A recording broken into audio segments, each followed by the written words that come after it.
Have you ever wondered how the intricate weave of law, politics, and justice unfolds in the realm of Pakistan's judicial system? Today, we delve into the intriguing case of Justice Tariq Jahangiri of Islamabad High Court, a respected figure who penned a noteworthy letter to the Supreme Court of Pakistan. Chronologically tracing the events, we find that a decision has been issued on his behalf. Interestingly, this was a two-way batch, but Jahangiri stood out as the author of this judgment. His ruling favored a political prisoner of Adiala Jail, and simultaneously presented a charge sheet against the government, which we will explore. In a parallel development, prior to the IMF's bailout package, ministers of the Prime Minister's office received a 4-month salary increase. This comes at a time when the country's disadvantaged struggle for sustenance, while the affluent continue to receive donations. Shifting our focus to the Basham incident, the Pakistani government took action by removing 5 officers from their positions. The Minister of Information pledged that this incident would result in a case against at least 5 senior police officers for their negligence. These officers, he promised, would be made an example of. The Security Director of the Central Police, 3 district offices, and the Security Director of the Dasu Dam project, all found guilty of negligence, face uncertain consequences. The government assures that the Prime Minister will personally oversee the security of Chinese citizens. Any officials guilty of negligence, they claim, will be made an example of. The Minister of Foreign Affairs reinforced this stance, asserting that the swift action is proof of their zero-tolerance policy for negligence concerning the security of Chinese citizens. In the midst of this, we note that Shahbaz Sharif is closely monitoring the relations between China and Pakistan, and an effective system is reportedly being arranged in this regard.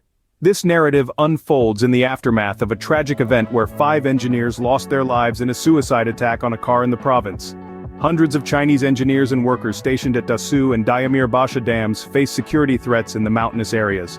Despite previous warnings, this issue remains unresolved. To summarize, we have journeyed through the complex weave of Pakistan's judicial and political landscape, from the intriguing case of Justice Tariq Jahangiri to the government's response to the Basham incident. We have witnessed the interplay of law, politics, and justice, and the pressing issues that arise in their Have you ever wondered about the intricacies of police investigations? Today we delve into the fascinating world of the Khyber Pakhtunkhwa police, a force that recently provided a second report on a critical investigation. The report unveils that the vehicle carrying Chinese citizens, tragically involved in an incident, was neither bulletproof nor bomb-proof. Pieces of the ill-fated car have been collected by the bomb squad, marking a crucial step in the investigation. The report further reveals that CCTV footage from all buses, including the bus to the bus station, is currently under review. In a quest for answers, the remains of the suicide bombers have been sent for DNA testing. An aerial photograph of the accident site has also been secured.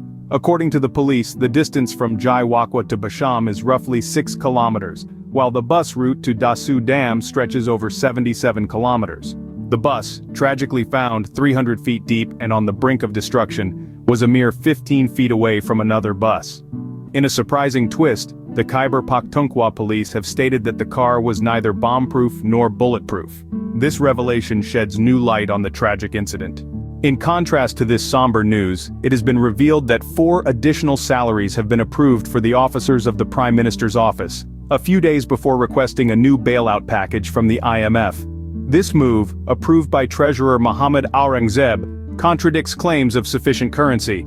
In a country grappling with an inflation rate of 27% and soaring utility bills, this decision seems to add insult to injury.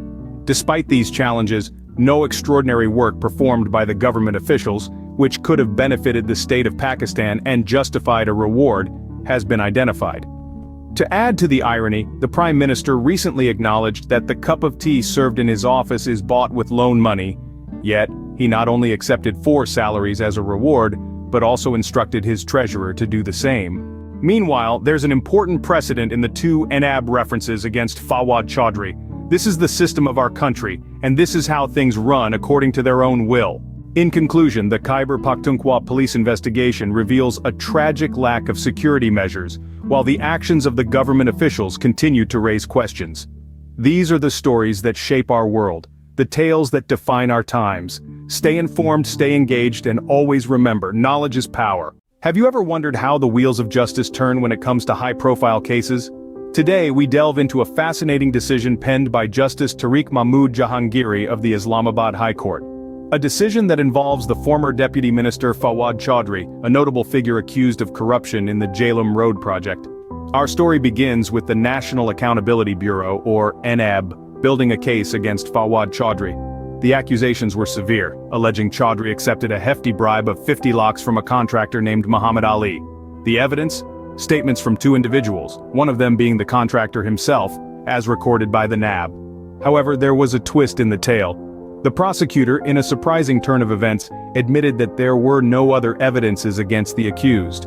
This admission was the first of many revelations that would lead to a groundbreaking decision. The case, which had been ongoing since Chaudhry's arrest on the 19th of December, 2023, was still in the inquiry stage. There had been no request to file a reference for investigation. Neither the chairman of NAB nor any reference file NAB's Charge 2B came under NAB's jurisdiction. Further complicating matters was the fact that the Jhelum Road project had been approved by the PC-1 Planning Board of Punjab and even by the High Court of India. In addition, the accused Chaudhry was alleged to have pressured for the immediate feasibility report of the project. After a careful review of the facts, the Islamabad High Court, with Justices Amir Farooq and Tariq Jahangiri on the bench, made a critical decision. They ruled that the bail request for Fawad Chaudhry was accepted for a sum of 10 lakhs.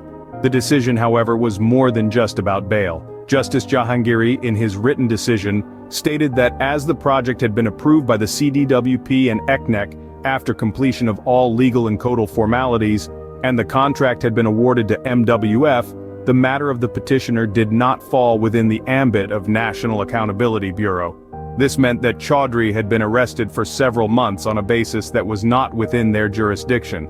The last words penned by the judge serve as a poignant critique of the system. The decision of the bail will not affect the trial of the case, but it does shed light on the procedural flaws and the need for transparency and fairness.